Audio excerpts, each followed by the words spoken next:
Tidak ada yang seperti majelis maulid dalam rangka ngangkat kesulitan. Nggak ada yang seperti majelis maulid dalam rangka mengangkat kesulitan-kesulitan yang ada dalam hatimu.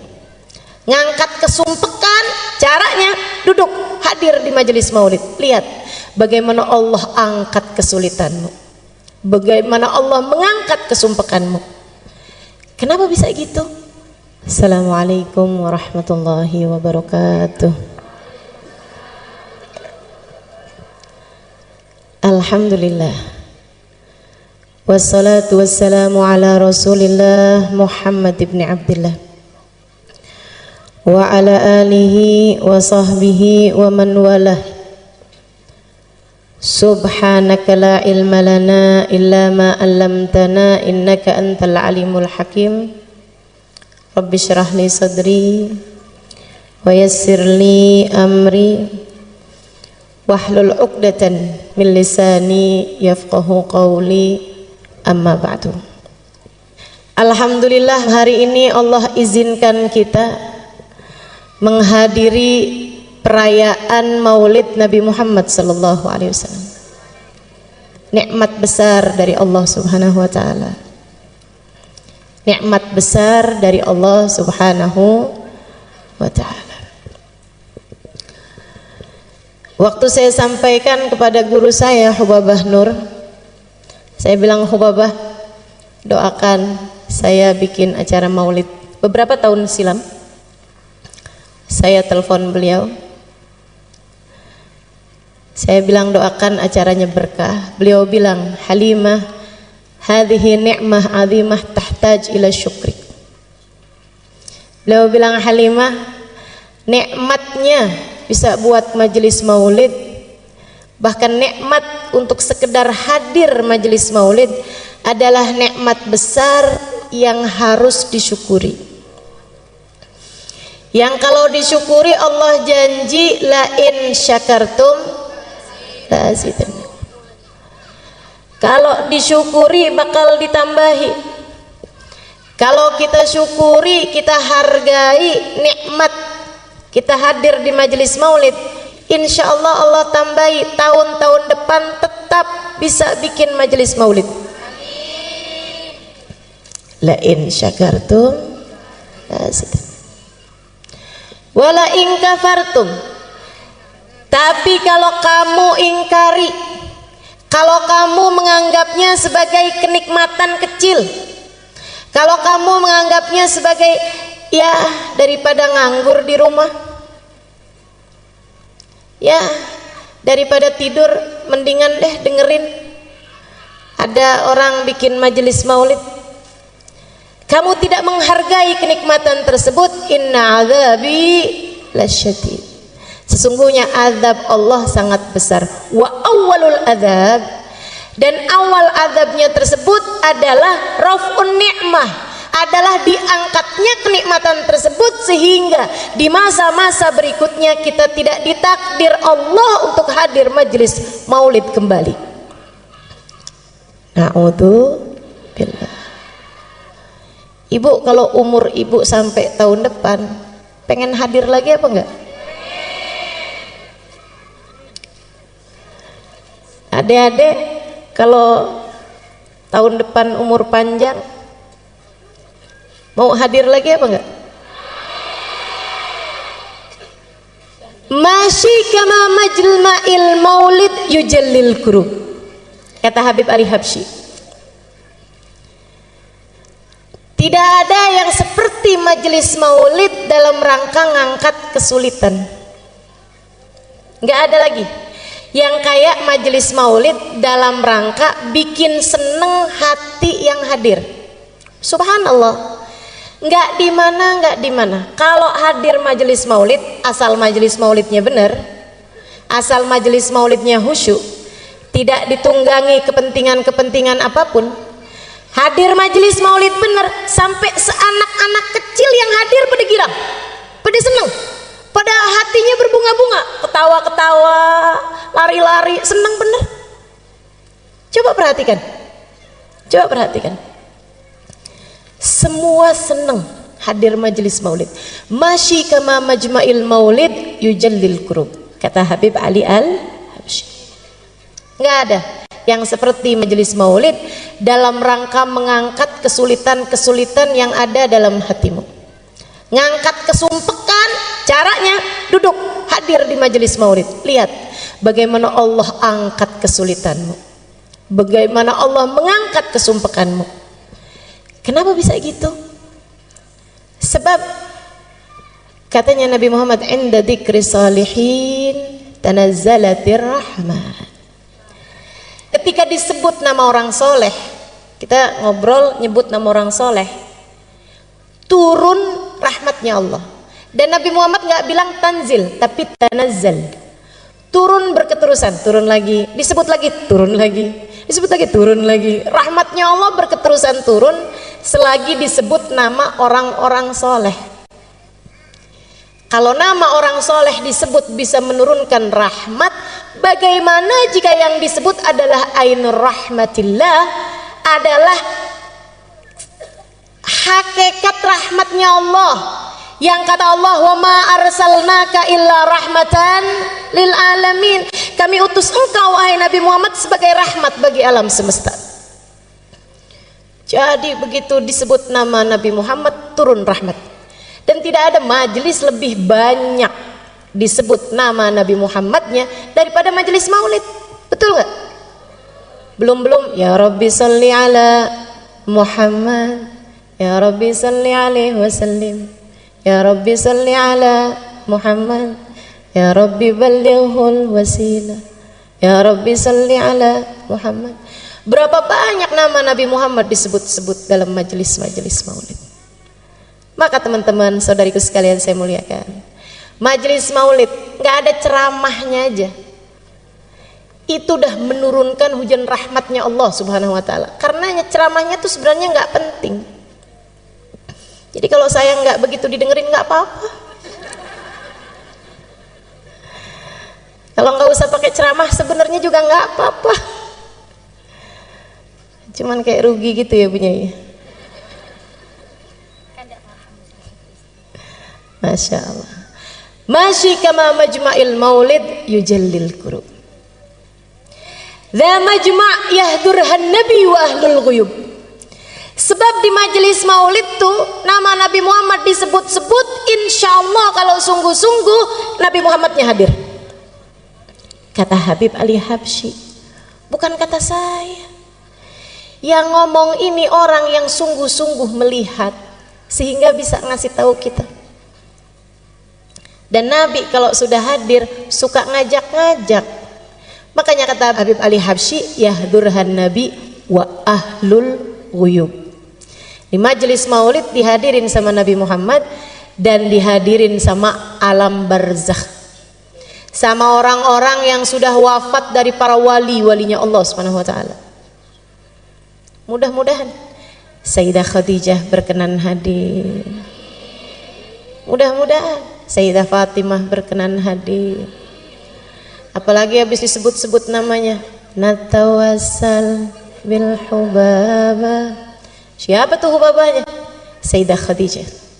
Wal batulil mustataba. Siapa tuh al batul? Sayyidah Fatimah Az-Zahra. Sebut-sebut namanya, mudah-mudahan berkenan hadir. Yahdurhan nabi wa ahlul ghuyub. Makanya Sayyid Muhammad bin Alwi bin Abbas Al-Maliki pernah bercerita, dan ini cerita ma'ruf, cerita terkenal, banyak disampaikan sama murid-murid beliau. Katanya Sayyid Muhammad bin Alwi bin Abbas Al-Maliki, satu waktu saya diundang menghadiri majelis-majelis safari dakwah di Afrika. Dia bilang setiap malam pindah-pindah, malam ini di masjid ini, malam ini di masjid ini. Ada satu tempat, satu daerah, saya hadir di majelis tersebut, ada satu orang. Di antara mereka datang majelis maulid dari awal, ya Rabbi sholli ala Muhammad, berdiri sampai selesai majelis. Dalam hati saya mikir, kenapa nih orang mungkin nggak bisa duduk? Sepanjang majelis nggak duduk sama sekali. Tapi Tapi subhanallah begitu selesai majelis, waktunya ceramah, duduk dia. Wah, berarti bisa duduk sebenarnya. Habis selesai majelis, karena semua orang duduk, ada satu orang berdiri dari awal maulid sampai akhir maulid, kan bikin mata pasti akan melihat. Sayyid Muhammad tanya sama panitia, Kiai, itu yang tadi dari awal majelis maulid sampai akhir majelis maulid berdiri itu kenapa? Oh itu, sebentar Sayyid, sebentar.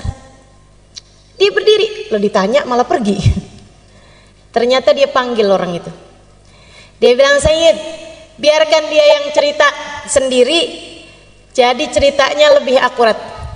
Saya akan terjemahkan buat Sayyid karena dia nggak bisa bahasa Arab. Ceritalah orang itu. Dia bilang, saya itu dari sejak dulu seneng sama majelis maulid, selalu hadir majelis maulid, demen.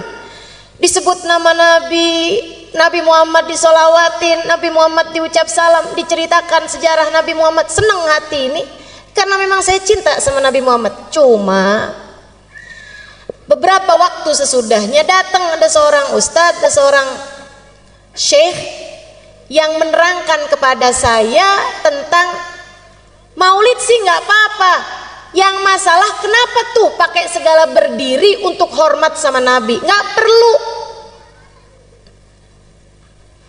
Sebab Nabi Muhammad bilang la tagumuli, janganlah kalian berdiri untukku. Nabinya udah bilang jangan berdiri buat aku, ngapain kalian berdiri buat Nabi Muhammad? Dia bilang dalil-dalil yang dibawa sama si ustadz ini, sama si syekh ini masuk di pikiran saya, sehingga saya kemudian sesudah itu setiap kali hadir majelis maulid waktunya berdiri, saya nggak mau berdiri, duduk aja. Yang lain pada berdiri, ayo berdiri, nggak usah. Saya ucap salam tapi saya duduk aja. Dia bilang satu hari saya lagi ucap salam sama Nabi, orang-orang semuanya berdiri, tiba-tiba Allah bukakan hijab, saya lihat Nabi Muhammad datang. Dia bilang begitu saya lihat Nabi Muhammad datang, saya lihatnya, saya kepengen berdiri tapi nggak bisa berdiri. Dia bilang ternyata kalau lihat Nabi Muhammad spontan, orang nggak cari dalil pasti kepengen berdiri. Dia bilang saya kepengen berdiri, berusaha sekuat tenaga buat berdiri, tapi saya nggak bisa berdiri. Nangis saya rasanya nggak hormat sama Nabi. Nabi datang saya nggak berdiri. Rasanya saya merasa jadi umatnya yang nggak beradab, nggak berakhlak. Ada Nabi Muhammad datang saya nggak berdiri. Saya nggak bisa berdiri, saya paksa nggak bisa berdiri. Sampai habis selesai majelis maulid saya nangis terus. Dibilang habis itu saya sakit. Sebulan, 2 bulan, 3 bulan sakit. Sakit lama sekali. Di tempat tidur. Dia bilang saya kemudian nadar. Saya tahu nih kayaknya saya sakit karena nggak hormat sama Nabi Muhammad. Dia bilang saya nadar, nanti kalau Allah panjangkan umur saya, Allah sehatkan badan saya bisa hadir majelis maulid lagi. Tidak hanya saat qiyam saya berdiri, dari awal maulid sampai akhir maulid saya akan berdiri. Dia bilang alhamdulillah Allah sembuhkan sakit saya. Karenanya tiap hadir di majelis-majelis maulid, saya pun memutuskan untuk berdiri dari sejak awal maulid sampai akhir maulid. Gak usah ditiru jadi aneh. Waktunya duduk kita duduk, waktunya berdiri kita berdiri. Tapi kan saya nggak lihat Nabi Muhammadnya Ustazah, sama saya juga nggak lihat. Tapi ulama-ulama bilang, dan saya percaya. Tapi Habib Ali Habsyi bilang, dan saya percaya. Dan lebih daripada semua itu, Nabi Muhammadnya bilang, ma sallama alayya ahadun min ummati illa waraddallahu alayya ruhi hatta aruddu alaihi salam. Hadis riwayat Ahmad, tidaklah umatku mengucapkan salam kepadaku melainkan Allah kembalikan ruhku sehingga aku dapat menjawab salamnya. Nabi udah bilang begitu ya, saya percaya. Karenanya di saat kita baca maulid, waktunya berdiri ucap salam sama Nabi, kita berdiri. Siapa tahu di saat para ulama-ulama kita, di saat orang-orang soleh yang bersama dengan kita, dengan hati bersih mereka dapat merasakan kehadiran Nabi Muhammad, kita pun ikut serta di antara mereka mendapatkan keberkahan Nabi Muhammad. Tidak ada yang seperti majelis maulid dalam rangka mengangkat kesulitan. Zawakat taubatak yal asi idza batatu, kata Habib Ali Habsyi. Ini adalah waktumu wahai hamba yang penuh dosa untuk bertaubat. Zawakat taubatak ya syarid idza batau.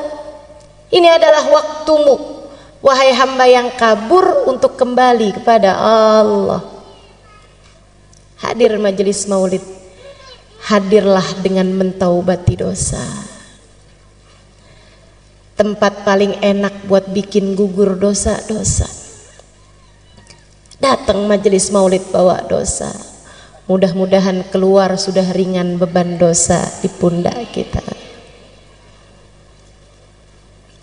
Hadir masih jauh dari Allah, mudah-mudahan keluar dari majelis maulid sudah didekatkan kepada Allah.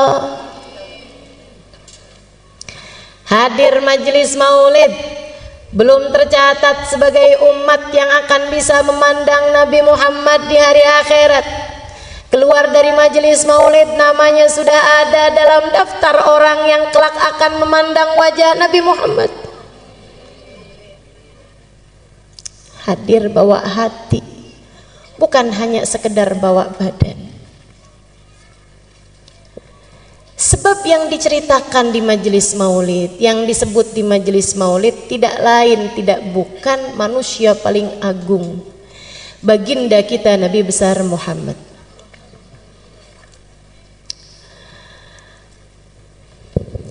Yang sesungguhnya akan diciptakan Allah Subhanahu wa ta'ala sebelum diciptakannya segala sesuatu.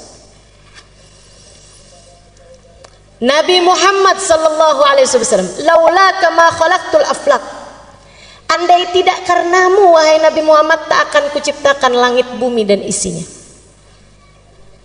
Allah dari sejak awal menciptakan kehidupan di dunia ini karena mau mendhahirkan kekasihnya Muhammad sallallahu alaihi wasallam. Tapi karena nabinya tinggal di bumi, diciptakan buminya. Karena nabinya jadi keturunannya Nabi Adam, diciptakan kakeknya duluan. Karena nabinya harus jadi yang paling akhir, sebab yang paling akhir biasanya yang paling bagus. Makanya kemudian diciptakan dulu zaman-zaman awal sebelum didhahirkan cahayanya Nabi Muhammad. Namanya ada di tiang arsy, namanya ada di pintu surga. Bu, itu surga nggak pernah direnovasi loh. Jadi jangan dikira oh sekarang di surga namanya nama Nabi Muhammad bersanding dengan nama Allah, tapi zaman Nabi Musa Allah Musa, zaman Nabi Isa Allah Isa, zaman Nabi Ibrahim Allah Ibrahim. Enggak, dari sejak zamannya Nabi Adam ketika awal ditinggalkan di surga, Nabi Adam udah lihat di pintu surga ada nama Muhammad bersanding dengan nama Allah. Dan sampai saat itu, sehingga semoga suatu hari kita kelak memasukinya, tetap di pintu surga nama Allah bersanding dengan nama Muhammad. Nggak pernah ada renovasi, nggak pernah ada pembaharuan. Kebayang nggak sih teman-teman, di saat yang lain minta ya Allah masukkan saya ke dalam surga, ya Allah masukkan saya ke dalam surga, Nabi Muhammad namanya di pintu surga. Kebayang nggak betapa tingginya derajat bagindamu Nabi Muhammad sallallahu alaihi wasallam? Di saat yang lain mohon ampunan, ya Allah ampuni, ya Allah ampuni. Malah kalau buat Nabi Muhammad, Nabi Adam ketika memohon ampunan, Allahumma ghfirli bi barakati Muhammad. Ya Allah ampuni aku dengan berkatnya Muhammad. Manusia paling tercinta di sisi Allah. Karenanya sebisa kamu puji Nabi Muhammad, tidak pernah bisa mencapai hakikatnya Nabi Muhammad.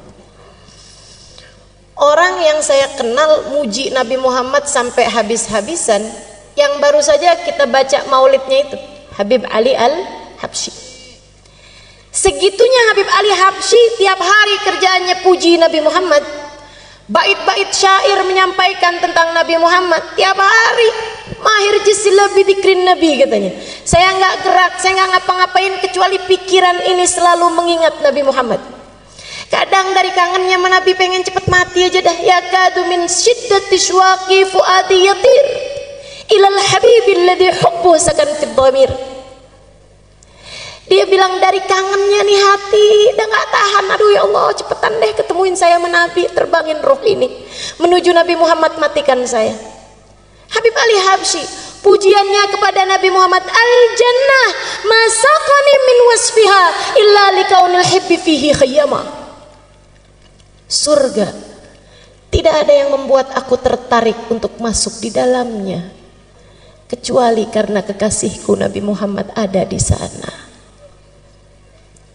Yang sudah habis-habisan muji Nabi ini, beliau bilang, wa in kanatil alsun la tafi bi ushri mi'ashari awsafi dzalikal mausuf.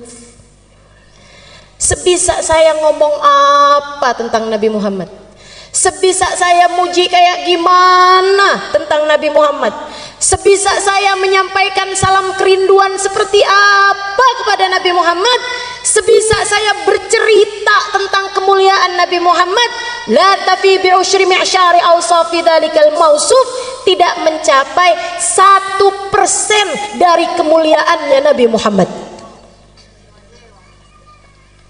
Tidak mencapai 1% dari kemuliaannya Nabi Muhammad. Kalau Habib Ali Habsyi bilang begitu, bagaimana mungkin kita bisa dianggap berlebihan kepada Nabi Muhammad? Habib Ali Habsyi 1%, kita berapa kira-kiranya? Habib Ali Habsyi berbicara seperti itu karena mengikuti pendahulu-pendahulunya. Manusia paling kenal sama Nabi Muhammad namanya Abu Bakar. Namanya Abu Bakar, Sayyidina Abu Bakar As-Siddiq radhiyallahu ta'ala anhu wa arda. Sayyidina Abu Bakar bercerita tentang kedekatan beliau kepada Nabi Muhammad. Katanya Sayyidina Abu Bakar, ma'araftu minhu illa dzil. Saya tuh kenal sama Nabi Muhammad itu hanya baru sekedar bayangannya aja. Hakikatnya Nabi Muhammad saya belum pernah tahu. Orang paling dekat loh sama Nabi Muhammad, bilangnya saya hanya baru kenal bayangannya aja. Kalau Nabi punya bayangan, saya cuma baru kenal bayangannya aja. Tapi Nabi memang nggak punya bayangan. Nabi nggak punya bayangan. Kenapa? Ulama mengatakan karena dua hal. Jadi Nabi kalau jalan di bawah matahari sekalipun nggak ada bayangannya. Wala dhillun lahu bal kana nura. Ada lagunya tuh. Wala dhillun lahu. Nabi Muhammad nggak punya dhil, nggak punya bayangan. Ulama bilang karena dua hal. Yang pertama karena Nabi Muhammad cahaya, dan bagaimana mungkin cahaya punya bayangan? Cahaya itu kalau kena ke benda padat, benda hitam baru ada bayangan. Tapi kalau cahayanya itu sendiri, cahaya nggak punya bayangan. Cahaya membayangi, tapi nggak punya bayangan. Nabi cahaya, cahayanya Allah. Karenanya kemudian Nabi Muhammad nggak punya bayangan. Itu satu alasannya. Yang kedua, Allah tidak rela ada yang menginjak bahkan sekedar bayangan Nabi Muhammad. Allah tidak suka ada orang nginjek Nabi Muhammad bahkan sekedar bayangan Nabi Muhammad. Masya Allah. Allah ciptakan manusia satu ini sempurna. Kana sallallahu alaihi wasallam ahsanan nasi khalqan wa khuluqan. Allah jadikan Nabi Muhammad sempurna fisiknya, wa khuluqan, dan akhlaknya. Kenapa sama Allah dibikin sempurna? Biar semua orang pada seneng, buat kangen sama Nabi Muhammad, pengen buat cinta sama Nabi Muhammad. Allah sengaja buat Nabi Muhammad sesempurna-sempurnanya makhluk secara fisiknya. Lam ya'ti basyarun ala mithli khalqih fi mahasini nadharihi wa sam'ihi wa nutqih. Qad khalaqahu Allahu ala ajmal surah fiha jami'ul mahasin mahsurah wa 'alaiha maqsurah. Tidak ada orang yang menyamai, mirip aja nggak ada, apalagi sama Nabi Muhammad. Apanya? Fi mahasini nabarihi wa sam'ihi wa nutqih. Dalam ketajaman penglihatannya, dalam kuatnya pendengarannya, dan dalam keindahan ucapannya. Sama Allah matanya Nabi dibikin paling indah dan penglihatannya paling indah. Sama Allah dibikin Nabi Muhammad telinganya bagus dan pendengarannya lebih bagus lagi. Sama Allah dibikin bibir Nabi Muhammad, mulut Nabi Muhammad indah, suara Nabi Muhammad indah, dan ucapan Nabi Muhammad begitu indah. Fiha jami'ul mahasin mahsurah. Dalam diri Nabi Muhammad semua keindahan ada. Jadi kalau kau tanya rambut siapa paling indah, rambutnya Nabi Muhammad. Kalau kamu tanya alis siapa yang paling cakep, alisnya Nabi Muhammad. Kalau kamu tanya giginya siapa yang paling bagus, giginya Nabi Muhammad. Makanya orang tuh asal lihat Nabi Muhammad, hatinya nggak punya kebencian, ya Allah, takluk, penuh karisma. Orang-orang kafir salah prediksi terhadap hal ini.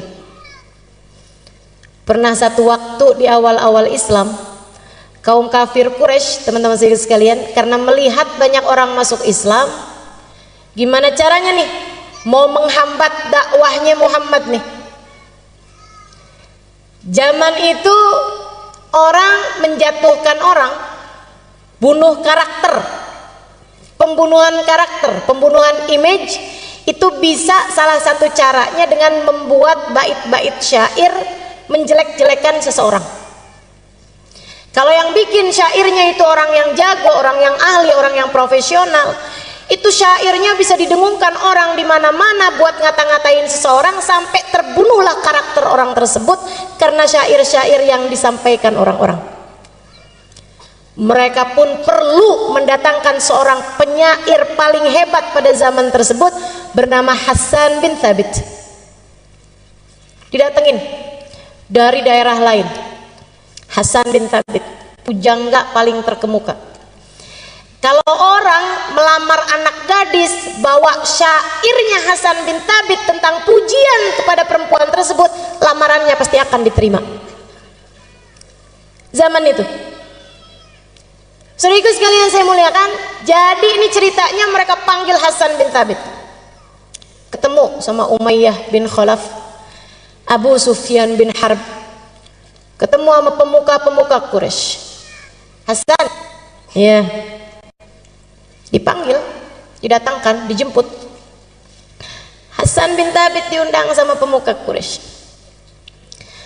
Hasan, kamu selama ini paling mahal dibayar orang berapa banyak? Mahal teman-teman saya sekalian. Misalnya 100 juta untuk satu syair. Kata mereka, kami akan membayarmu sekarang Hasan 2 kali lipatnya, 200 juta. Oh boleh. Apa nih jobnya nih? Kerjaannya apa nih? Dia bilang, kami minta kamu membuat bait syair, bukan memuji orang tapi jelek-jelekin orang. Oh gampang. Berapa lama kira-kira? Saya perlu lihat orangnya. Berapa lama kamu lihat? Ya, 5 menit, 10 menit. Aib orang udah bisa kelihatan 5 menit, 10 menit. Kekurangan orang, cacat orang udah bisa kelihatan. Jadi teman-teman saudaraku sekalian saya muliakan, kata Hasan bin Thabit, sebentar selesai. Baik kalau gitu. Nih kita bayar kamu 50% dulu, DP setengah, 100 juta bayar. Terima sama Hasan. Dia bilang yang 100 juta lagi sesudah syairmu jadi. Siap. Siapa nih yang saya mau kata-katain? Siapa nih yang saya mau bikin gojlokan hinaan? Ya, bentar lagi orangnya datang. Nabi itu dari dulu istiqomah. Kalau tawaf jam segitu, tiap hari ya jam segitu. Makanya umat Islam ini dikenal disiplin dan istiqomah.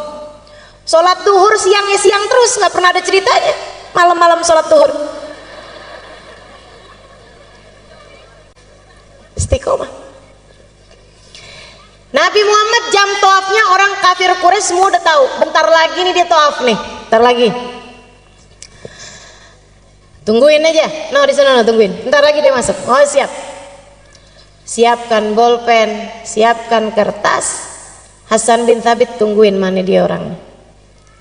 Nggak lama datang Nabi Muhammad. Ya Allah. Hasan bin Thabit lihat Nabi Muhammad.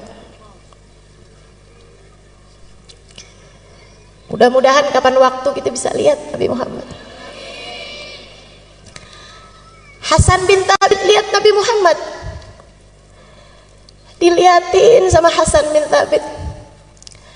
Nabi Muhammad bergerak pelan-pelan. Fa-idza masya faka'annama yanhattu min sabab. Nabi jalannya ringan. Kalau jalan seperti menuruni tangga, bukan seperti naik gunung. Orang kalau jalan naik gunung kan berat. Kalau jalan turun tangga seteringan. Nabi kalau jalan ringan. Dilihatin sama Hasan. Bagus bener nih orang. Dipandangin wajahnya. Pandangin. Dari Hasan duduk nggak puas berdiri. Dideketinya Nabi Muhammad sallallahu alaihi wasallam. Dilihatin mukanya, rambutnya, alfiyul anfi, imiyul fami, nuniyul hajib. Hidungnya kayak huruf alif, kecil mancung. Alisnya kayak huruf nun yang terbalik. Bibirnya senyumnya nggak hilang, penuh seperti huruf mim. Dipandangin kulitnya yang putih kemerah-merahan, abyadul launi musyarraban bihumrah. Dipandanginya tangannya, dadanya, kakinya. Dipandangi dari ujung rambut ke ujung kaki. Terus diikuti Nabi Muhammad sallallahu alaihi wasallam. 1 putaran tawaf, 2 putaran tawaf, 3 putaran tawaf. Hasan bin Thabit menatap lekat Nabi Muhammad sallallahu alaihi wasallam hingga selesai Nabi Muhammad tawaf. Nabi kemudian keluar dari mataf, dari tempat tawaf, dan tidak terlihat mata kembali. Pulang. Hasan bin Thabit duduk dan menuliskan bait-bait syair. Yang nunggu di bawah bukit Sofa, yes, habis ini ada syair-syair kita punya buat menghina Nabi Muhammad. Kita akan bacain syair itu ke kampung-kampung, kabilah-kabilah. Biar Nabi kalau dakwah ke sana, mereka semua sudah punya kalimat-kalimat penolakan, sehingga kayak apapun Nabi Muhammad mereka nggak akan percaya. Lebih percaya sama syairnya Hasan bin Thabit. Hasan bin Thabit habis selesai nulis, berjalan menuju mereka. Mereka pada senang semua, siap-siap, siapin 100 juta sisanya. Datang Hasan, dia ambil uang yang sudah ia terima, dibalikin. Nih, saya kembalikan uang yang kalian bayar saya. Kenapa gitu? Kata mereka. Karena saya ternyata tidak bisa mengerjakan tugasnya. Saya nyerah, saya nggak bisa kerjain tugasnya. Kok gitu? Kenapa Hasan? Bukannya gampang kamu nyari kekurangan ini? Gampang kalau orangnya orang lain. Akan tetapi yang ini kalian minta saya mencari kekurangannya. Udah saya liatin dari ujung rambut ke ujung kaki, ujung rambut ke ujung kaki, depan, belakang, kanan, kiri, saya nggak dapetin kekurangannya. Kalian minta saya mencari aib dan celah dari seseorang yang sayangnya tidak diberi aib dan celah oleh penciptanya. Jika dikatakan tak ada gading yang tak retak, ketahuilah gadingnya Nabi Muhammad tidak retak. Jika dikatakan tak ada manusia yang sempurna, ketahuilah kata-kata itu tidak berlaku bagi Nabi Muhammad. Tapi tunggu dulu Hasan, kita lihat kamu tadi ada nulis bait syair. Memang, kata Hasan, memang saya nulis bait syair. Kalau gitu kamu bacain deh, tapi tidak seperti yang kalian harap, kata Hasan. Nggak apa-apa, udah kadung, pengen denger. Salah juga nih, pengen denger. Saya akhirnya jadi hafal gara-gara orang kafir Quraisy pengen denger. Padahal maksud mereka mau menjelekkan Nabi Muhammad, malah akhirnya keluar bait syair yang seperti ini indahnya. Kata Hasan, baik saya bacain, tapi sekali lagi tidak seperti yang kalian harapkan. Nggak apa-apa, bacain aja, udah kadung, terlanjur. Lamma ra'aitu anwaruhu sata'at wada'tu min khifati kaffi ala basari khawfan ala basari min husni suratihi falastu anzuruhu illa ala qadri ruhun minan nuri fi jismin minal qamari kahulyatin nusijat minal anjumiz zuhri. Lama ra'aitu anwaruhu sata'at, ketika aku lihat cahaya itu datang, segera aku letakkan telapak tanganku di mataku, segera aku tutup mataku dengan kedua tanganku. Kenapa? Khaufan ala basari min husni suratihi, aku takut kilau cahayanya membuat mataku buta. Falastu anduruhu illa al qadri, padahal aku hanya bisa melihatnya sekemampuanku, bukan sehakikatnya orang itu. Ruhun minan nur, yang satu ini bukan manusia, akan tetapi ruhnya terdiri dari cahaya. Fi jismin minal qamari, badannya bukan daging, bukan tulang, badannya adalah purnama di saat sempurna. Kahulyatin nusijat minal anjumiz zuhri, memandangnya seperti memandang untayan mutiara yang masing-masingnya terdiri dari bintang paling cemerlang di angkasa. Kata Hasan, dan aku kira orang yang tadi aku lihat pastilah nabi yang diutus kepada umat ini. Maafkan saya, dan saya berterima kasih kepada kalian semua, sebab kalian telah menjadi sarana saya beriman kepada Nabi akhir zaman. Hasan bin Thabit nggak jadi pulang, pergi ke rumah Nabi Muhammad alaihi salam. Di depan Nabi dia bilang, wahai Rasulullah, izinkan aku, ajarkan aku untuk bisa masuk ke dalam agamamu. Nabi jabat tangannya, qul asyhadu an la ilaha illallah wa asyhadu anna Muhammad Rasulullah. Nabi kita, namanya Nabi kan pantasnya ketemu sama umatnya. Namanya umat kan pantasnya diketemuin sama nabinya. Bukan begitu? Mudah-mudahan jangan ada yang terhalang. Mudah-mudahan jangan ada yang terhijab. Mudah-mudahan jangan ada yang tertutup.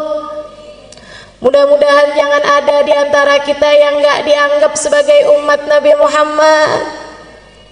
Sakit kalau di hari akhirat gak bisa jumpa Nabi Muhammad. Fawail liman la yarani ya Aisyah, celaka yang di hari akhirat nanti tidak dapat berjumpa denganku wahai Aisyah. Sungguh celaka teman-teman saudariku sekalian. Nggak usah di akhirat, di dunia aja kita diceritakan tentang para sahabat berjumpa Nabi Muhammad, dan kita merasa begitu iri dan cemburu kepada mereka semuanya. Di dunia aja nyesel benar nggak bisa ketemu Nabi Muhammad. Di dunia aja nyesel begini nggak pernah ketemu Nabi Muhammad. Di dunia aja kepengen begini ketemu sama Nabi Muhammad. Di dunia aja kangen begini sama Nabi Muhammad. Gimana rasanya kalau di hari akhirat nggak boleh ketemu sama Nabi Muhammad? Makanya semoga tidak ada yang terhalang. Kita doakan anak-anak kita, saudara-saudari kita, orang-orang yang kita sayangi, kedua orang tua kita. Jangan ada yang terhalang dari Nabi Muhammad. Jangan ada yang terhalang dari memandang wajah indah Nabi Muhammad. Semuanya biar kebagian insya Allah. Dulu ada satu sahabat tua, tinggalnya dekat Mekah, satu kampung. Jadi ada kampung di dekat Mekah. Waktu Nabi Muhammad dakwah di Mekah, dakwahnya belum nyampe ke kampung itu, karena dia agak dalam. Waktu Nabi Muhammad udah pindah ke Madinah, ada orang tua di kampung tersebut, ada dai nyampe ke sana, dakwah di sana, akhirnya dia malah masuk Islam. Ada orang tua nih masuk Islam, umur 60 mau 70-an tahun, tua. Tiap hari diceritain tentang Nabi Muhammad, ya Allah kangen. Biasanya orang dari manapun kampungnya, kalau masuk Islam hijrah ke Madinah atau sekurangnya sowan ke Madinah. Cuman nih orang, dia udah tua, jadi tidak memungkinkannya untuk berangkat ke Madinah. Dia malah justru lebih dekatnya sama Mekah. Jadi orang pada berangkat ke Madinah, dia nggak kuat kakinya, nggak kuat badannya, tapi pengen ketemu sama Nabi. Ya Allah, kayak apa tuh Nabi? Tiap hari nanya, Ustadz sama dai-nya nih, ya sahabi Rasulillah, ceritain dong sama saya Nabi Muhammad. Ntar kalau udah diceritain, ya Allah kapan ketemu sama Nabi Muhammad? Ntar kalau doa, ya Allah jangan mati dulu saya sebelum ketemu Nabi Muhammad. Subhanallah, satu waktu Nabi Muhammad datang ke Mekah untuk Fathu Mekah tahun ke-8 Hijriah. Jadi dia dengar Nabi Muhammad ada di Mekah. Nabi Muhammad ada di Mekah. Senengnya hati. Jadi Nabi sekarang ada di Mekah nih. Siap-siap. Siap-siap. Minum vitamin, minum madu. Pokoknya siap-siap kuatin badan. Di waktu yang sudah dia atur berangkat. Dari kampung dia ke Mekah. Di jalan mikir, bayangin kayak apa ya Nabi Muhammad, ya Allah, kayak apa Nabi Muhammad. Nabi bikin saya kenal sama Allah. Ya Allah, Allah baik benar. Alhamdulillah ya Allah, alhamdulillah. Tua-tua kayak begini masih Engkau izinkan buat mengenalmu ya Allah, alhamdulillah. Engkau memang dermawan ya Allah, Anta Karim, ya Karim, ya Karim. Sepanjang jalan dinyebut-nyebut ya Karim. Allah baik benar, dermawan benar. Sampai nyampe di Mekah. Dia nyampe di Mekah, mikir, ketemu Nabi dulu apa tawaf dulu. Tapi ada aturannya orang, kalau masuk ke Mekah harus dalam keadaan ihram kan gitu ya. Walaupun memang waktu itu belum ada aturan haji, tapi memang di mana-mana tuh orang dari sejak zamannya Nabi Ibrahim masuk Mekah tuh hal pertama yang dilakukan adalah tawaf. Sampai ibadah haji pun, ibadah umroh pun sampai sekarang seperti itu. Ada yang namanya tawaf kudum. Tawaf awal kali masuk ke Mekah. Sebagaimana kalau keluar dari Mekah, hal terakhir yang dilakukan juga tawaf. Namanya tawaf wada. Nah, itu aturan dari sejak zaman dulu. Orang masuk Mekah ya tawaf dulu gitu. Jadi dia bilang, ya udah deh ikut aturannya Allah, saya masuk Mekah tawaf dulu aja. Abis dari tawaf baru deh saya mau cari-cari Nabi Muhammad di mana. Tawaflah dia. Tawaf satu putaran. Ingat, ya Allah, Allah baik benar. Saya udah tua begini, diizinkan buat masuk Islam. Sebentar lagi diizinkan ketemu Nabi Muhammad. Ya Allah, senang benar. Ya Allah. Dia sambil mikir begitu, di saat tawaf dia bilang, ya Karim. Kenceng. Ada orang di belakangnya nyaut dengan logat yang sama juga. Ya Karim. Noleh dia. Gak seneng diikut-ikutin. Nah, demen ya. Apalagi diikutinya logatnya sama, nadanya sama, noleh. Habis noleh dia maju lagi ke depan. Untung cakep. Yang di belakang cakep bener yang ngikutin dia itu. Untung cakep, kalau nggak cakep udah saya marahin nih. Lanjut tawaf. Udah lagi enak-enak deh. Kebayang lagi gitu, Allah baik bener. Ya Karim, dia bilang. Yang di belakang nyaut lagi, ya Karim. Dia liatin lebih lama. Ini orang untung aja cakep. Habis itu, udahlah. Orang cakep memang dimaklumi. Keunggulan buat orang cakep ini ya. Urusan-urusan suka rada gampang. Katanya yang cakep. Karena saya enggak, jadinya saya cuma bisa cerita aja. Teman-teman saya ikut sekalian. Akhirnya dia pun konsentrasi lagi. Dia lupakan nih orang di belakangnya yang cakep ini tadi. Dia lanjutkan. Kali ini entah di tawaf yang kelima, entah di tawaf yang keenam, kembali hatinya berasa bergemuruh dengan rindu. Jadi dia pun kembali berkata, sesudah memahami Allah tuh emang baik bener, Mas. Ya Karim. Di belakangnya juga ya Karim. Dia noleh, kemudian dia bilang, saya udah nggak tahan lagi. Apakah gara-gara saya ini orang kampung kelihatan nggak berpendidikan? Saya datang dari kabilah jauh, dari kampung pedalaman, karenanya kamu bisa mengolok-olok saya. Laula sobahat wajhik, andai tidak karena cakepnya kamu ini, lastakaitu ila habibi Muhammad, pasti kamu ini bakal saya adukan sama kekasih saya Nabi Muhammad. Yang di belakang senyum lebar, yang diajak ngobrol senyumnya lebar. Terus tanya, Ama ta'rif nabiyyaka ya akhal Arab. Memangnya Bapak nggak pernah ketemu sama Nabi Muhammad? Jangan salah,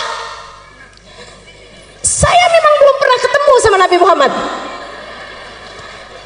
tapi saya ini beriman udah lama sama Nabi Muhammad. Dan jangan salah, saya memang belum pernah ketemu sama Nabi Muhammad, tapi hati ini bergemuruh rindu sama Nabi Muhammad. Kayak kita, rada mirip juga sih. Jangan salah, kita memang gak pernah ketemu Nabi Muhammad, tapi kita udah beriman sama Nabi Muhammad dari dulu, dari lahir. Waktu kita lahir gak dikasih tahu siapa nama bapak kita, udah dikasih tahu namanya Nabi Muhammad. Betul? Kita emang belum pernah lihat wajah Nabi Muhammad, tapi kita udah tahu rasanya rindu sama Nabi Muhammad.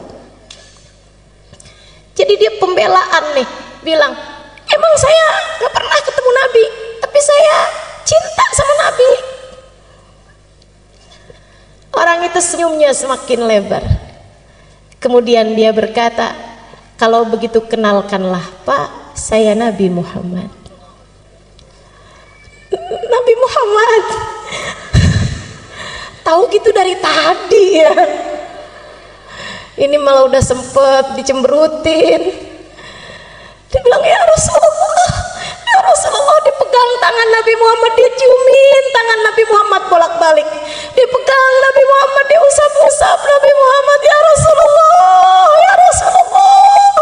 kangen saya kepadamu hai Rasul, kepengen nyampe di Madinah tapi udah gak kuat, makanya saya tunggu engkau di Mekah, sebab kampung saya dekatnya sama Mekah.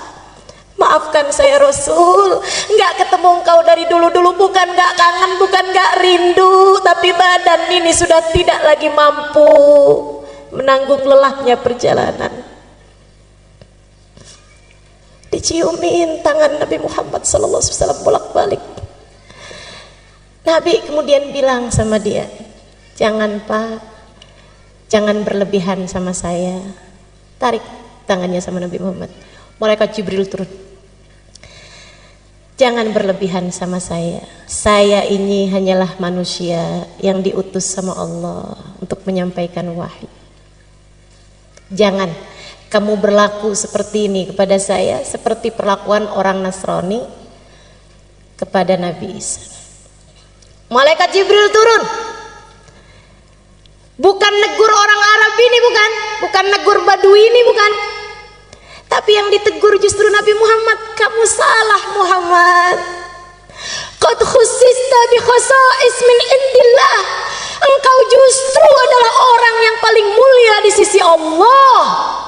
Sehingga kalau ada orang salaman bolak-balik padamu itu pantas. Bahkan lebih dari itu pun pantas.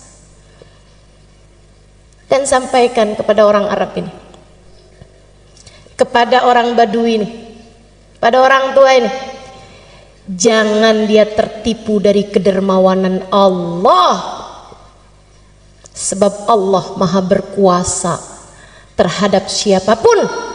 Allah akan menghisab dia atas segala yang telah Allah berikan padanya. Nabi sampaikan,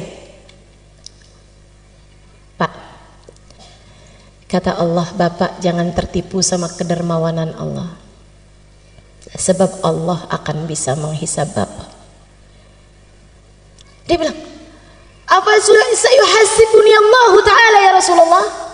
Tunggu Rasul, jadi maksudnya Allah tadi ngirim malaikat Jibril ngasih tahu saya bahwa saya akan dihisab gitu sama Allah, saya akan ditanya-tanya sama Allah? Iya Pak, benar Rasul. In hasabani Allah Ta'ala fa ana sa'uhasibullah. Tenang ya Rasulullah, kalau saya sampai ditanya-tanya sama Allah, saya akan balik tanya-tanya sama Allah. Nabi balik nanya, Bapak maksudnya apa Pak, mau menghisab Allah? Dia bilang, in hasabani Allah Ta'ala ala dhunubi. Rasul, Kalau Allah mempertanyakan dosa-dosa saya akan mempertanyakan keluasan ampunannya kepada hamba-hambanya. Ini biarpun kampung tapi cerdas. Walaupun Allah menanyakan kepada saya tentang dosa-dosa saya akan bertanya kepada Allah, dan di mana ampunanmu ya Allah? Bukankah ampunanmu lebih luas daripada seluruh dosa-dosa saya? Bukankah kabarnya dosa-dosa meskipun sebesar apapun, seberat apapun dilempar ke dalam lautan ampunan Allah, hanya akan menjadi kalamami, seperti buih-buih di dalam lautannya Allah Subhanahu wa taala. In hasabani Allah, jika Allah menghisab saya atas kesembronoan saya beribadah, atas kekurangan saya dalam segala macam hal, saya akan menghisab Allah Subhanahu wa taala atas luasnya kemakluman Allah Subhanahu wa taala. Allah kan maha maklum, maha afu. Allahumma innaka afuwun karimun tuhibbul afwa. Allah maha memaklumi, Allah maha memaafkan. Kalau Allah menghisab saya atas kekikiran saya kok perhitungan mau ngasih orang, karena memang saya punya sedikit, tapi saya hitung-hitung kalau mau ngasih orang. Dia bilang saya akan menghisab Allah atas kedermawanan Allah Subhanahu wa taala. Nabi nunduk, Nabi nangis. Iya ya, ya Allah, Nabi nangis. Barangkali yang ditangisin sama Nabi saat itu, ya Allah, dosa-dosanya umat saya biarpun banyak, lemparkan ke dalam lautan ampunanmu. Bener nih ya Allah, kalau memang engkau akan menghisab umatku, aku akan mempertanyakan luasnya ampunanmu ya Allah. Nangis Nabi Muhammad. Nabi urusan dosa nangisnya kenceng, kenapa coba? Nabi nggak punya dosa, Nabi tahu itu. Tapi kalau urusan dosa-dosa Nabi Muhammad nangisnya kenceng. Yang dibayangin umatnya nih, para pendosa-pendosa yang nggak berhenti-berhenti bikin dosa terus-terusan. Nabi nangis. Hatta talat lihyatuh, kabarnya sampai basah jenggotnya Nabi Muhammad. Malaikat Jibril turun lagi, kemudian bilang, ya Rasulullah, kali ini saya bawa pesan dari para malaikat langit. Mereka bilang jangan nangis wahai Rasul, sebab tangisanmu membuat seluruh malaikat di atas langit ikut menangis bersamamu. Jangan nangis wahai Rasulullah,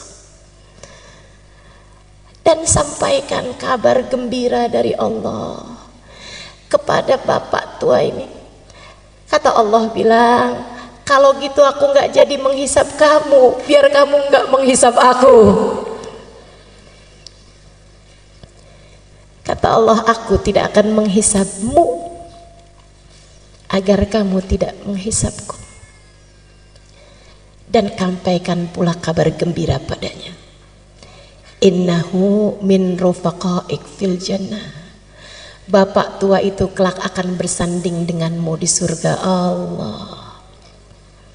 Bukan hanya nggak dihisab, akan tetapi dia akan bersama dengan Nabi Muhammad kelak di surga. Saya dengar cerita ini, ya Allah, walaupun kita nggak ada jaminannya, tapi kan kita kepengen juga. Karenanya kita minta sama Allah di malam mulia 12 Rabiul Awal. Kita minta sama Allah, ya Allah, ya Allah, ya Allah. Mata ini memang tidak pernah melihat Nabi Muhammad, tapi mata ini pernah menangis rindu kepada Nabi Muhammad. Maka jangan halangkan perindu dari yang dirindui, ya Allah. Jangan halangkan perindu dari yang dirindukan. Izinkan kami berjumpa Nabi Muhammad, ya Allah. Perkenankan mata kami memandang Nabi Muhammad, ya Allah. Kumpulkan kami bersama Nabi Muhammad, ya Allah. Kama ma jama'tana fi hadad dar, bimunasabati maulidin Nabi sallallahu alaihi wasallam, bimunasabatil mahabbah lin Nabi sallallahu alaihi wasallam. Ijma'na ghadan fi dari karamatik ma'ahu ya Allah. Sebagaimana Engkau telah mengumpulkan kami dalam rangka merayakan maulid Nabi Muhammad, Engkau telah kumpulkan kami dalam rangka mencintai Nabi Muhammad. Kumpulkan kami kelak di hari akhirat bersama Nabi Muhammad. Kumpulkan kami kelak bersama Nabi Muhammad. Ya Allah, walaupun matanya telah mencatat ribuan dosa, jangan halangkan mata siapapun yang hadir di tempat ini dari memandang wajah Nabi Muhammad. Walaupun matanya telah tercatat darinya ribuan aib dan noda yang haram-haram dilalap sama matanya ya Allah, tapi jangan halangkan mata itu dari memandang wajah Nabi Muhammad.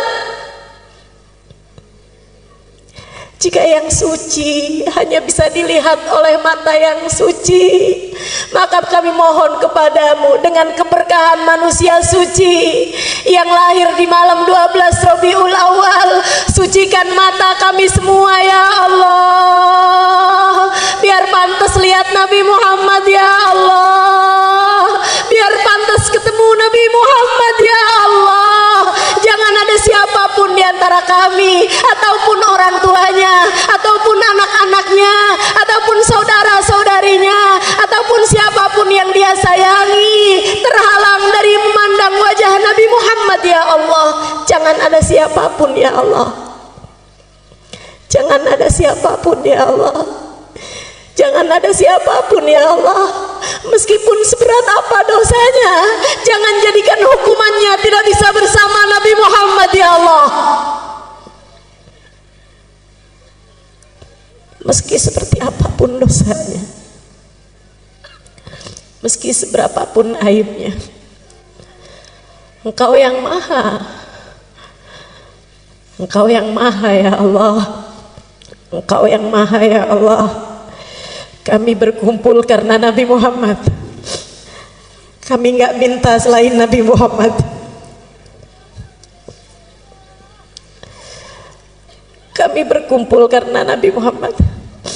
Maka kami minta Nabi Muhammad untuk kami ya Allah. Kami minta istighfarnya Nabi Muhammad untuk kami. Kami minta tengadah tangan Nabi Muhammad untuk kami. Kami minta kebersamaan Nabi Muhammad untuk kami. Kami minta syafaat Nabi Muhammad untuk kami. Kami minta ketemu Nabi Muhammad ya Allah. Di dunia udah gak bisa ketemu Nabi Muhammad, jangan halangkan kami ketemu Nabi Muhammad di akhirat ya Allah. Jangan halangkan kami berjumpa Nabi Muhammad ya Allah. Allahumma ya Allah, kabulkan hajat kami. Hajat kami adalah rahmat-Mu. Hajat kami adalah Nabi Muhammad. Ya Allah, ada banyak orang di atas muka bumi ini tanpa diminta Engkau beri.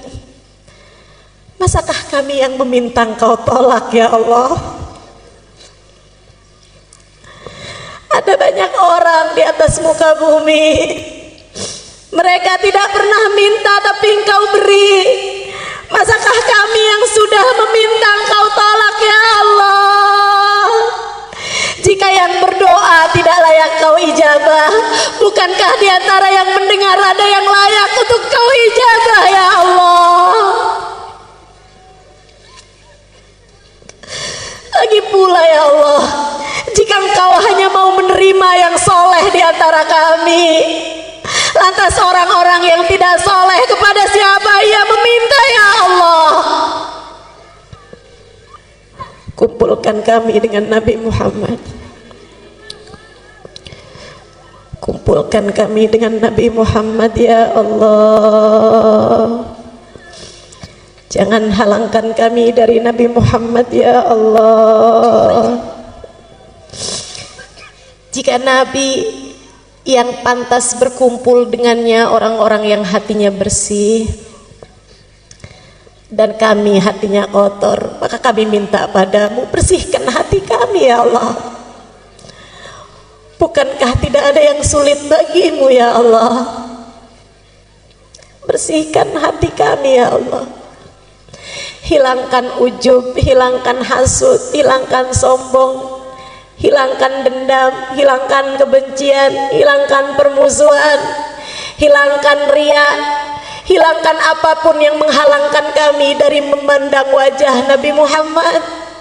Hilangkan apapun di hati kami ya Allah yang menjadi penghalang kami bersama Nabi Muhammad.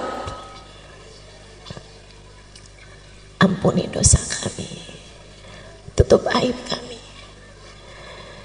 Jika yang pantas bersama dengan Nabi Muhammad, hamba-hambamu yang soleh, yang tidak pernah meninggalkan sholat dan istiqomah dalam ibadah, jadikan kami salah satunya ya Allah. Bukankah tidak ada yang sulit bagimu ya Allah? Jika yang pantas bersama Nabi Muhammad, hamba-hambamu yang bertakwa, yang jauh dari perbuatan dosa, maka kami minta dengan kemuliaan malam ini, dengan kemuliaan Nabi Muhammad yang lahir malam ini, kami minta padamu ya Allah, jadikan semua yang hadir di tempat ini bertaubat dari dosa, meninggalkan dosanya sesudah ini, dan tidak kembali lagi mengerjakan dosa yang menghalangkannya untuk bisa bersama Nabi Muhammad ya Allah.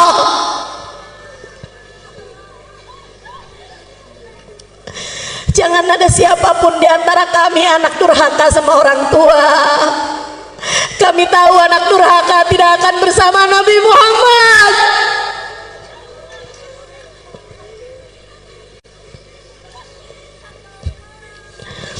Jangan ada di antara kami orang yang dekat dengan zina. Sebab bukankah para pelaku dosa-dosa besar pasti tidak akan bersama Nabi Muhammad? Karenanya kami mohon ya Allah, karuniakan taubat menghapuskan seluruh dosa-dosa kami ya Allah, dan jangan biarkan kami kembali mengerjakan dosa itu ya Allah. Allahumma ya Allah, jangan halangkan kami dari Nabi Muhammad.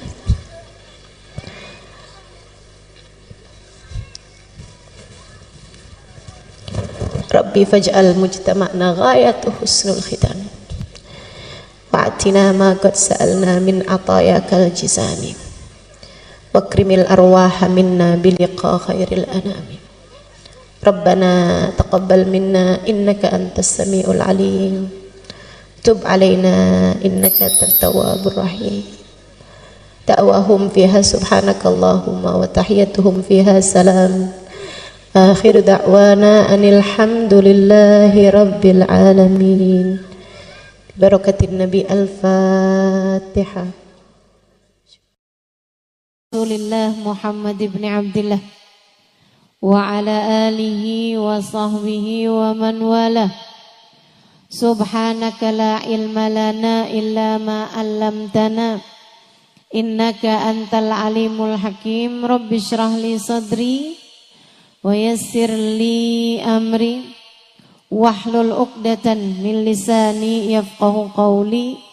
Amma ba'du. Alhamdulillah, sama-sama kita hormati, kita muliakan sahibatul hajah pada hari ini, Ibu Hajah Fitriani. Kita doakan beliau beserta segenap keluarganya selalu dalam limpahan rahmat ridha Allah SWT. Beliau dan juga Ketua Panitia Ibu Puji Ibrahim dan seluruh keluarga besar dari Ibu Haji Runati dan Bapak Haji Darwita. Kita doakan semoga senantiasa dalam pandangan kasih sayang Allah SWT.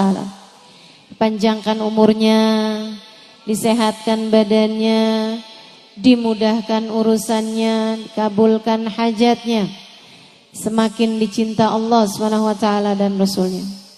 Para ustazah bil khusus Ummah Iha, kita doakan semoga selalu dalam pandangan kasih sayang Allah SWT. Para hubabah, para syarifah, para bunyai, pimpinan-pimpinan pondok pesantren, pimpinan-pimpinan majelis ta'lim, yang mudah-mudahan semuanya selalu berada dalam keberkahan, dalam limpahan rahmat ridha Allah Subhanahu wa taala, serta tentu saja dirimu yang hadir di majelis ini, baik ibu-ibu, kakak-kakak, adik-adik, anak-anak, semoga semuanya dirahmati Allah. Semoga semuanya disayang Allah. Semoga semuanya disayang Rasulullah. Semoga semuanya hidupnya dikaruniai kebahagiaan, matinya dikaruniai husnul khatimah. Di akhirat nanti Allah masukkan ke dalam surga di bawah bendera baginda Nabi besar Muhammad sallallahu alaihi wa alihi wasallam, insyaallah. Amin ya rabbal alamin. Bu, Kak, enggak pandang umur, kita semuanya bakalan mati. Betul? Kadang-kadang yang kita kira umurnya masih bakalan panjang, ternyata enggak begitu. Ini zaman-zaman akhir nih, zaman musim mati mendadak. Pernah enggak ketemu orang, baru beberapa hari dengar kabar orang itu meninggal dunia? Pernah?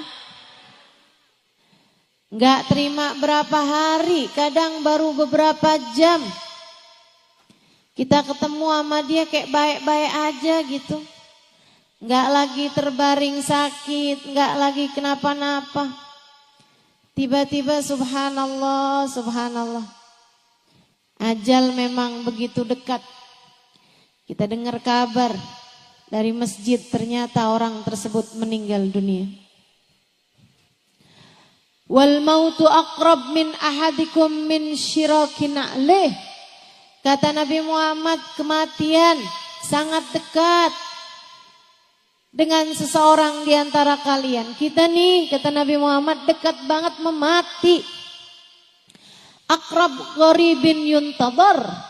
Katanya Imam Al-Ghazali, perkara gaib yang paling dekat, aqrab ghaib yuntadhar, adalah kematian.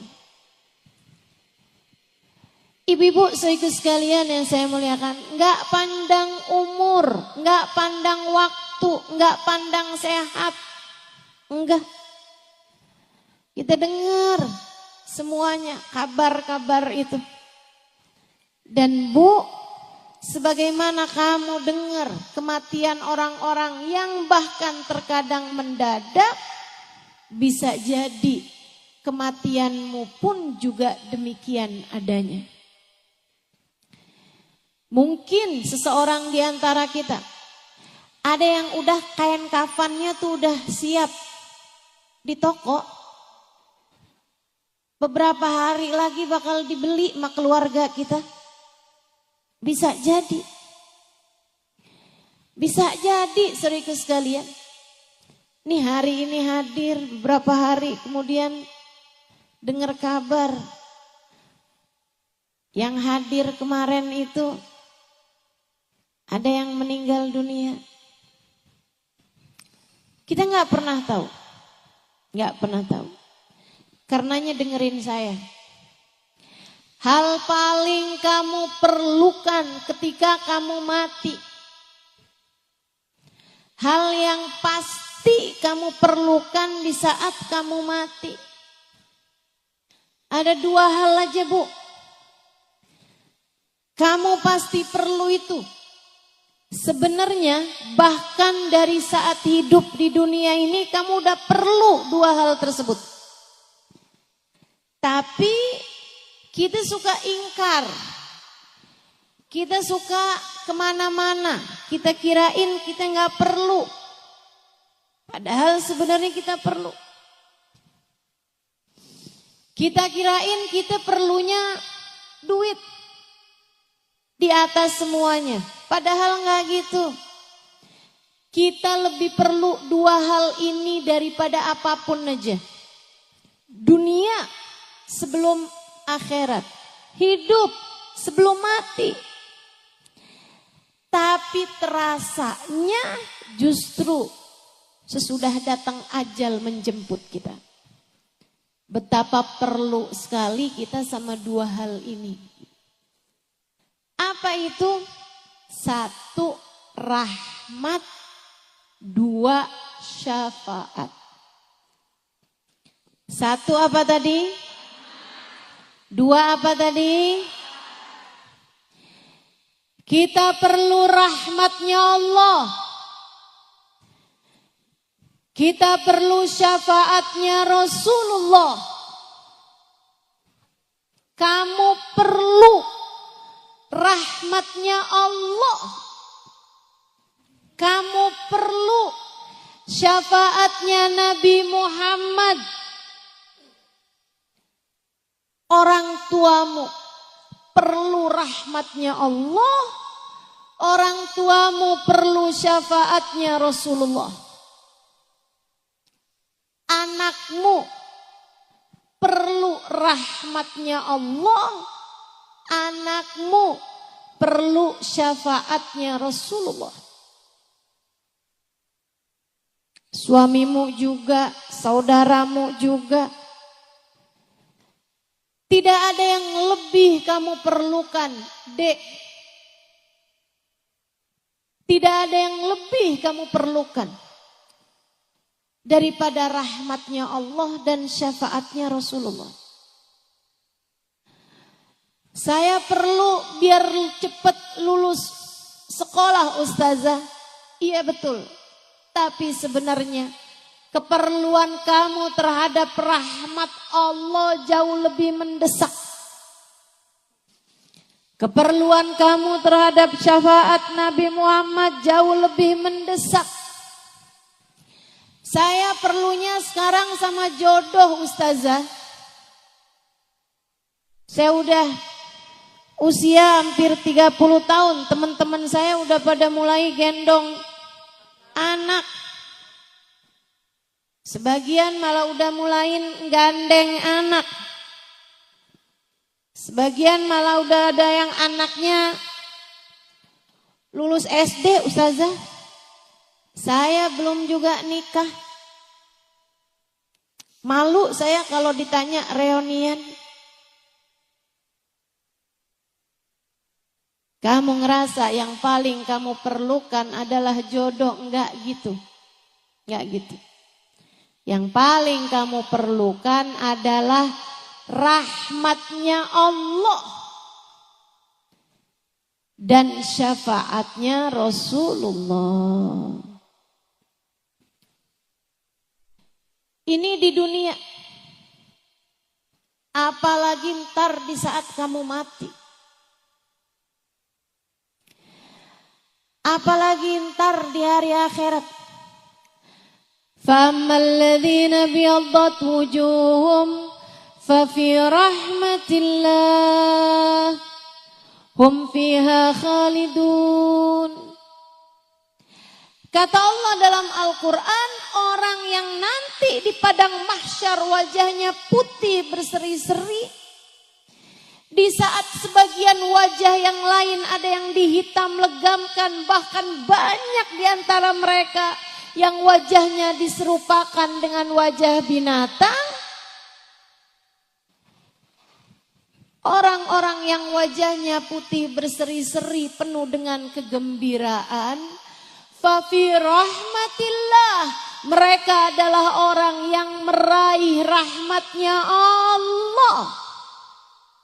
Mereka adalah orang-orang yang berhasil mendapatkan rahmatnya Allah. Di akhiratnya Bu, saat yang lain wajahnya ketakutan, Saat yang lain wajahnya hitam legam. Orang-orang yang mendapatkan rahmatnya Allah, wajah mereka putih berseri-seri. Di akhirat nanti, di padang mahsyar nanti, kamu sangat perlu rahmatnya Allah. Ustazah, apa sih rahmat itu? Rahmat itu sayang, kasih sayang dari Allah Subhanahu wa taala. Kamu perlu kasih sayang Allah. Bu, ibu sayang gak sama anaknya? Dan saya tahu ketika ibu sayang sama anak ibu, di saat ibu punya makanan anak ibu suka aja, ibu akan rela memberikan makanan tersebut kepada anak ibu. Betul begitu? Sampai anaknya bilang, tuh mah makanannya masih ada. Oh udah mama udah kenyang, kamu aja. Padahal kamu masih pengen. Tapi kamu bisa berkata seperti itu. Kenapa? Sayang. Kamu sayang sama anak kamu. Kamu kalau sayang sama anak kamu mainan api sampai kemudian deket-deket sama kebakar. Apa yang akan kamu lakukan? Dengan sedaya upaya kamu akan menyelamatkannya. Gak boleh ada yang gangguin dia saat dia masih bayi. Kalau lagi banyak nyamuk, kamu akan kasih tutupan biar nggak digigitin nyamuk. Kalau ada nyamuk deketin dia, sakit hati kamu. Kamu rasanya mau bilang sama nyamuk, kamu gigit anak saya, kamu saya gigit loh. Sayang. Kita kalau sayang, kita tahu apa yang akan kita lakukan. Ibu, walaupun kita nggak punya segalanya, tapi apa yang kita punya, kita akan dahulukan anak kita karena kita sayang sama dia. Kita aja gitu, apalagi Allah. Allah Bu, kalau udah sayang sama kamu, dimuliakannya hidupmu, dimudahkannya urusanmu. Apapun yang kamu mau. Saya sering dengar orang bilang, buat orang yang saya sayangi apa juga saya kasih. Allah gitu. Buat hambanya yang Allah sayangi, apapun bakal Allah kasih. Seolah Allah berkata, buat kamu apa sih yang enggak? Ketika ada seorang perempuan berumah tangga sama suaminya, sama anaknya. Andai pun dia gak secantik perempuan yang lain. Andai pun dia gak sepinter perempuan yang lain. Andai pun dia gak seenak perempuan yang lain masakannya, makanannya. Tapi kalau dia disayang sama Allah Subhanahu wa taala, Bu, Allah akan buat hati suaminya tidak berpaling dari mencintainya.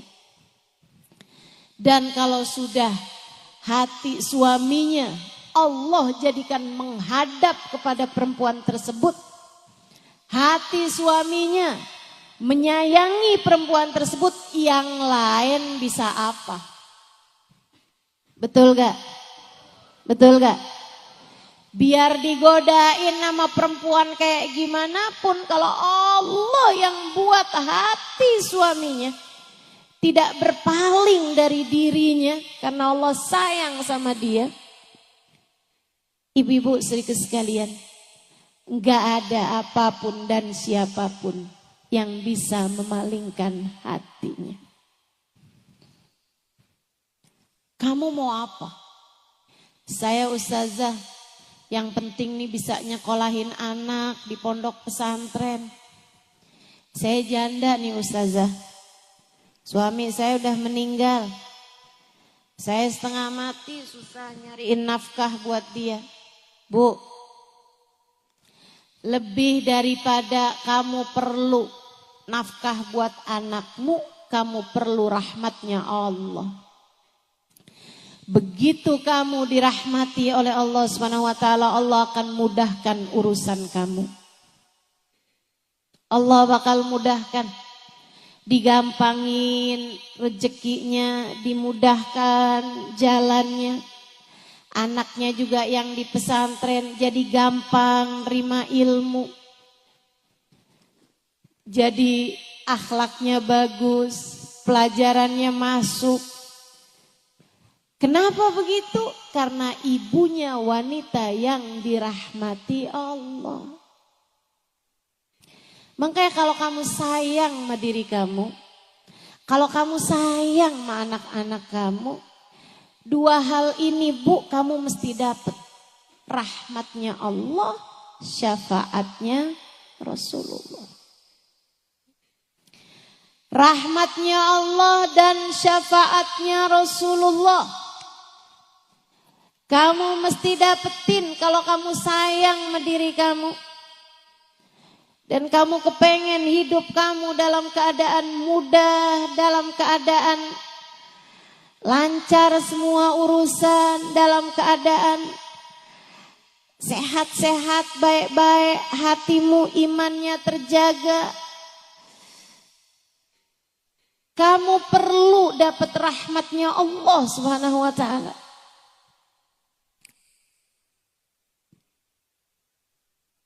Belum lagi kalau datang kematian. Allah kalau udah sayang sama seseorang, mudah bagi Allah untuk berkata kepada malaikat Israel saat mencabut nyawa hamba terkasih tersayang di sisinya. Israel, pelan-pelanlah dalam mencabut nyawanya. Sebab dia adalah hamba yang aku sayangi, maka sayangilah dia. Malaikat Israel pun tunduk patuh kepada Allah. Nyabut nyawanya perlahan-lahan. Gak disakitin, apalagi digemesin. Ada banyak orang-orang yang ketika nyawanya dicabut, malaikatnya gemes. Nih dia nih orangnya nih. Maksiat aja kerjaannya, dosa aja terus-terusan. Nyakitin hati orang aja nih. Nih dia nih, sholat ditinggal, ibadah tinggal, kerjaannya utang mulu.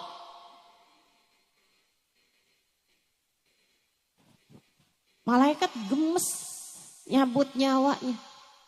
Ya Allah Bu, mudah-mudahan semuanya dikasihani Allah SWT. Mudah-mudahan semuanya disayangi Allah Subhanahu wa taala.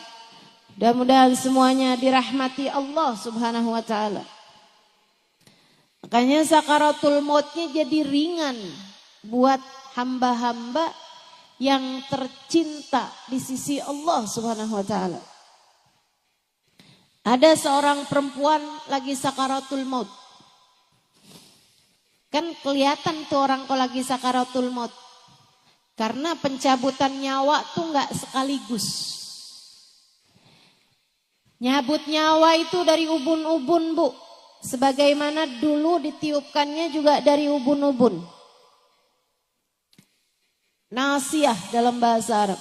Wa inni akhidun binasiyatiha, kata Allah. Aku yang menguasai ubun-ubunnya. Tempat ditiupkannya ruh sekaligus tempat dicabutnya ruh. Sehingga sekalian saya muliakan, di saat dicabut itu ruh tuh dari sini, itu nggak langsung sekaligus. Cabut, zep, berhenti dulu nih sampai ke lutut. Karenanya orang sakaratul maut itu kakinya udah dingin karena udah nggak ada nyawanya lagi. Sementara badannya yang bagian atas masih hangat. Itu tanda udah mulai masuk sakaratul maut. Udah nggak ada lagi nyawanya tuh Bu. Kakinya juga nggak tegang lagi biasanya. Udah mulai melemas. Karena sudah tidak ada lagi ruh di sana, tidak ada lagi nyawa di sana. Sakitnya luar biasa, Bu. Sayyidina Ali mengatakan, la darba bisayf 30 darbah, ahab ilayya min sakrah min sakaratil maut. Lebih baik badan saya dipenggal-penggal pedang, kena tebasan pedang 30 kali daripada satu sakaratul maut. Sakit.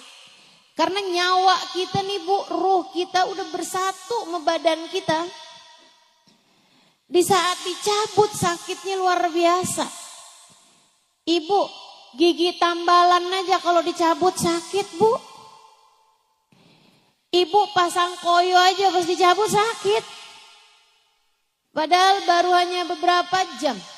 Nah, Ibu bayangkan ini sesuatu yang sudah bersatu mendarah daging dengan dirimu. Ketika ia dicabut dari tubuhmu kayak apa sakitnya. Tapi perempuan ini adalah perempuan yang dirahmati Allah SWT.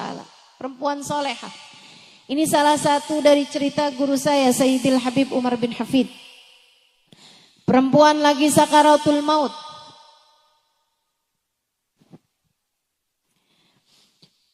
Karena dia adalah perempuan solehah, dicinta sama keluarganya.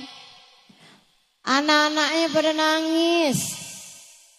Suaminya pada nangis, mantu-mantunya pada nangis, cucu-cucunya pada nangis sekitar dia nih.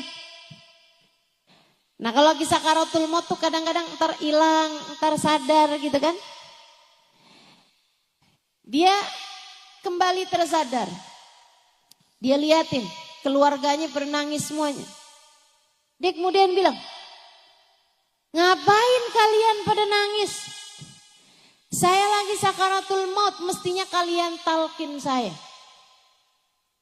Ditalkinkan syahadat. Mestinya kalian talkin saya kalimat tauhid, bukan malah nangis begini, kata ibunya. Yang sedang sakaratul maut ini tadi. Mestinya kalian bilang nih, la ilaha illallah di telinga saya. Ayo sekarang bilang, la ilaha illallah.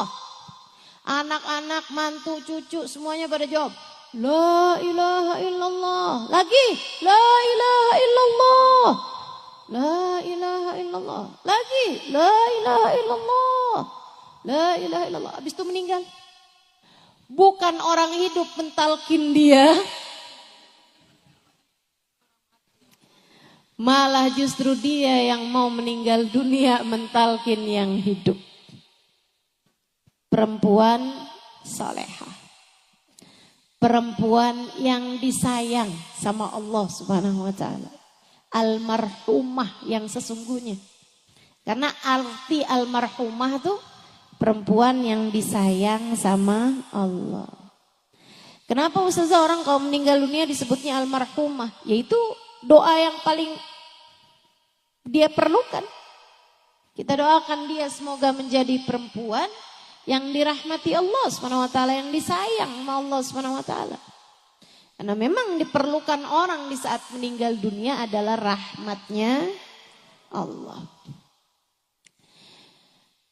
Sebaliknya Bu, mau sekaya apapun orang, mau sehebat apapun orang, mau sepinter apapun orang, mau dicintanya kayak gimana, kalau udah sakaratul maut ibu-ibu sekalian, dan dia ternyata tidak dirahmati Allah Subhanahu wa taala, naudzubillah min dzalik, naudzubillah min dzalik.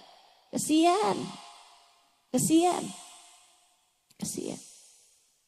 Bahkan banyak di antara orang-orang itu ketika dia tidak dirahmati Allah, Allah bahkan mencabut iman yang telah Allah anugerahkan pada dirinya. Mudah-mudahan Allah tetapkan iman Islam di hati kita. Semoga Allah tetapkan iman Islam di hati kita. Yang kedua yang kita perlukan adalah syafaat. Dari siapa? Dari orang-orang soleh, terutamanya dari manusia paling soleh. Yang kita bahkan sebelum masuk bulan Rabiul Awal sudah memperingati kelahirannya pada hari ini, baginda kita Nabi besar Muhammad. Ustazah, jadi sebenarnya yang paling kita perlukan rahmat atau syafaat? Dua-duanya. Tapi saya kasih tahu Bu, kalau kamu adalah seorang yang dekat dengan Nabi Muhammad, yang disayang sama Nabi Muhammad, maka kamu secara otomatis juga bakalan disayang sama Allah. Sebaliknya, ngerjain apapun kamu, sholatkah, ibadahkah, baik sama suami kah, bakti sama orang tua kah, tapi kamu gak punya rasa cinta sama Nabi Muhammad, sangat sulit untuk bisa mendapatkan rahmatnya Allah. Jadi saling terkait. Kalau kamu dapat syafaatnya Nabi Muhammad, kamu akan dapat rahmatnya Allah. Kalau kamu dapat rahmatnya Allah, kamu pun akan dapat syafaatnya Nabi Muhammad. Hal-hal ini, dua hal ini, mau rahmat mau syafaat, bisa kamu dapatkan